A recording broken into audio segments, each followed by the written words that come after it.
A 20-year-old Ryo Mahara meets an angel he dubs Michael. Michael informs him he has been chosen for reincarnation in another world called Phi to live as he pleases. He is also granted water magic and a house in Rondo Forest. Ryo devotes himself to mastering water magic. He goes exploring in the forest, but encounters a lesser boar he manages to kill, and an assassin hawk, which escapes.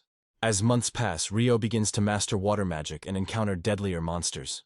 One day he encounters a Dullahan which defeats him yet does not kill him. Ryo realizes for some reason the Dullahan is training him as it also uses water magic and gives him a water sword.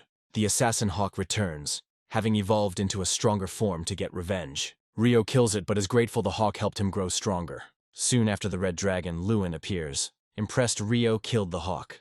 Lewin reveals the sword belongs to the Fairy King, so Ryo must have impressed him a lot. Ryo takes the opportunity to ask Lewin many questions about the world. Meanwhile, Michael is surprised Ryo, reincarnated with the hidden ability of eternal youth. Ryo discovers a shipwreck and a young swordsman named Abel. Based on his ragged clothing, Abel assumes Ryo is a hermit who can't afford clothes or even a wizard's staff and takes it upon himself to protect Ryo from the dangerous forest. Abel plans to reunite with his friends in Loon Village of the Knightly Kingdom, but realizes the shipwreck carried him a long way down the coast, so he has a long journey ahead.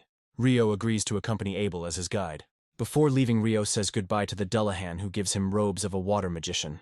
On their journey, Abel eventually notices Ryo's magic is much stronger than he assumed, but his use of incantations is inconsistent. Abel explains along with Knightley there is the Debuhi Empire and Hondalu Federation. They defeat a nest of rock golems from which Ryo harvests a magic stone.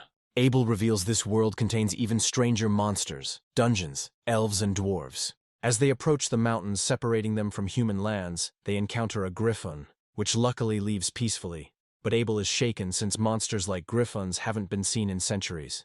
They also encounter wyverns, which are quickly taken down by Ryo, shocking Abel as it usually takes 20 adventurers to kill a single wyvern. Ryo and Abel arrive at the northern side of the mountains. When Ryo spots a road running east to west, Abel realizes where they are, and that traveling west along the road will take them to the town of Kailadi. Kailadi is notable for its food, which immediately grabs Ryo's attention. The dish Abel recommends proves to be curry rice, and Ryo eagerly devours 2 servings. The next day, the two set out for the town of Loon. On arrival, Abel is joyfully welcomed back by town guards, Adventurers Guild members, the Guild Master, and his adventuring party, the Crimson Sword. Ryo joins the guild at D rank on Abel's endorsement. After learning from Abel certain cultural basics and finding them identical to Earth, and remembering the curry rice, Ryo deduces that he is not the first person from his world to have been transported to Phi. Following a massive celebration over Abel's return, where Ryo finds himself a guest of honor, he is shown to his guild lodgings and meets his roommates Niels, Eto, and Amon. While they get acquainted, Abel catches up with his party, where Lin declares his account of Ryo's magic absurd. Ryo notes the only one who might be capable of comparable feats is the famous Inferno magician.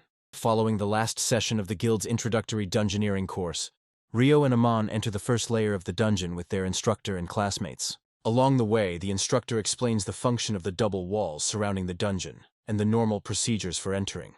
Amon is very nervous, but is reassured by Ryo's confidence and the presence of the class. While exploring on their own, they encounter a soldier ant, which Amon dispatches with Ryo's support, and they extract its magic stone. Back at the guild hall, the two celebrate their first dungeon success with their roommates. Ryo ponders the presence of a soldier ant in the first layer where they are supposed to be rare. Abel happens by and explains it was likely due to the ant's tunneling ability. The roommates are surprised by the casual visit from such a renowned adventurer, and Niels nervously introduces himself, taking to heart Abel's advice. Survival is an adventurer's primary duty. The rest of the Crimson Sword arrive and berate Abel for delaying a meeting with the Guildmaster. Warren bodily picks up Abel and carries him off under protest, but Lin is fascinated by Ryo, staring at him until called away by Ryo. The next day, Ryo and Amon descend to the third layer of the dungeon, where they take out a small pack of lesser wolves.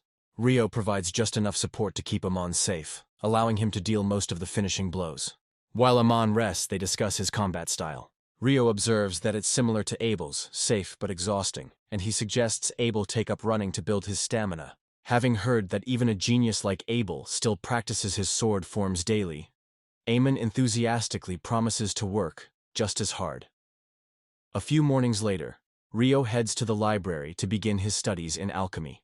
While he sits in the town square deciding whether to buy his own copies of the books he found, a total solar eclipse occurs. He finds himself in a strange, alternate space with identical buildings, but devoid of people, and is suddenly attacked by a being he recognizes as an Akuma. Ryo's first impulse is to run, but realizing he probably couldn't escape that strange space, he prepares to defend himself instead. She attacks with hellfire, then shatters his defensive ice walls with an air lance. He dodges at the last second and it strikes his shoulder, injuring him even though his robes dispelled the attack. She recognizes his robes and sword as being from the Fairy King. They cross swords, and Ryo realizes their speed at both sword fighting and spellcasting are matched. As long as he remains on the defensive, she will be unable to hit him. In an exchange where she blocks a hail of icicle lances with earth magic, Ryo succeeds in injuring her slightly with water jets.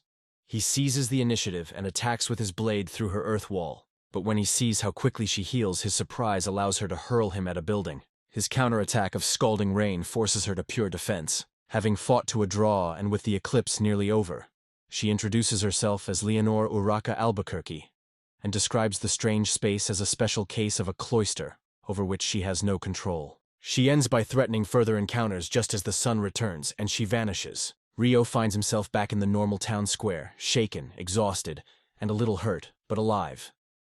Having decided to buy the books, Ryo returns to the guild hall to withdraw some gold from his account. He stops by his room in hopes of getting his shoulder treated, but no one else is there. From a window, Ryo sees that his roommates, exhausted from a workout, have been ambushed in the hall courtyard by Dan from room 1 and his small gang. Ryo neutralizes the gang with blunt versions of his icicle lances, and Dan himself with a blow to the gut from his sword pommel. He treats his roommates to a visit to the bathhouse so they can all recover from their day, and Edo heals his shoulder. Ryo declines to reveal what had attacked him. We find Niels, Eto, and Amon dispatching a group of goblin archers in the 5th layer of the dungeon. These monsters shouldn't be encountered until after the 10th. Despite receiving a minor injury, Amon wishes to continue, but is overruled by the other two, with Niels citing the advice given to him by Abel, that survival is an adventurer's primary duty. Ryo is outside the town trying to work out a method for speedy movement using water magic, hoping to match Leonore's wind magic in their next encounter. His experiment with an ice bomb and 256 water jets shooting out of his back ends in failure. He declares it a work in progress and heads to the library for further research on Akumas and alchemy. Lin is in the Forbidden Texts section of the North Library, researching Abel's claims about Ryo's spells, but finds nothing. Sarah happens by, freshly returned from a commission for the royal capital, and expresses surprise at finding Lin there. Lin does not reveal what she was researching. Niels, Ito, and Eamon return to the guild hall and report their encounter to Nina, who confirms their magic stone is indeed from goblin archers. She takes the news to Hugh, who suspects a great tidal boar may be imminent. Hugh summons the 2 highest-ranked parties in town, the Crimson Sword and the White Brigade, and commissions them jointly to investigate the possibility that the great tidal boar is underway. Abel and Phelps, the leader of the White Brigade, accept on behalf of their parties. Hugh alerts the local authorities and closes the dungeon. The next morning, Ryo heads for the North Library, where more advanced works are available to continue his earlier research, while his roommates plan to spend another day in the dungeon. At the library, Ryo runs into Sarah again.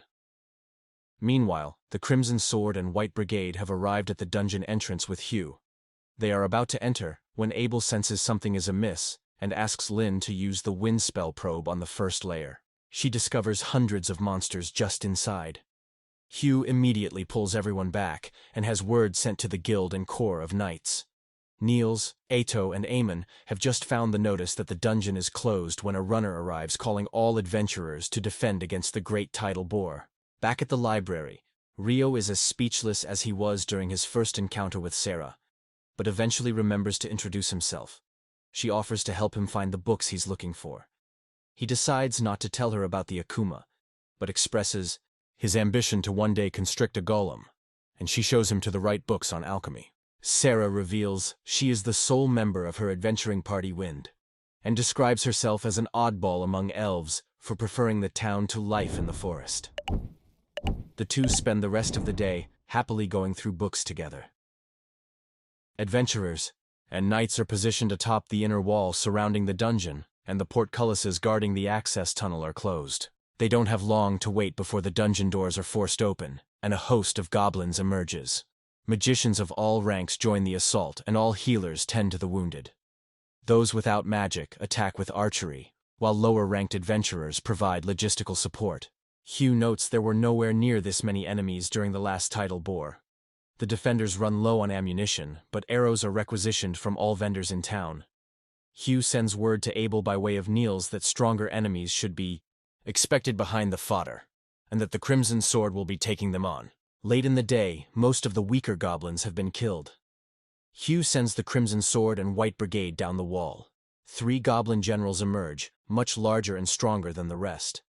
Only one was expected, and more than one indicate the presence of an even stronger goblin king. The 2 parties have not yet slain the generals when Abel has a sudden intuition and shouts out a warning.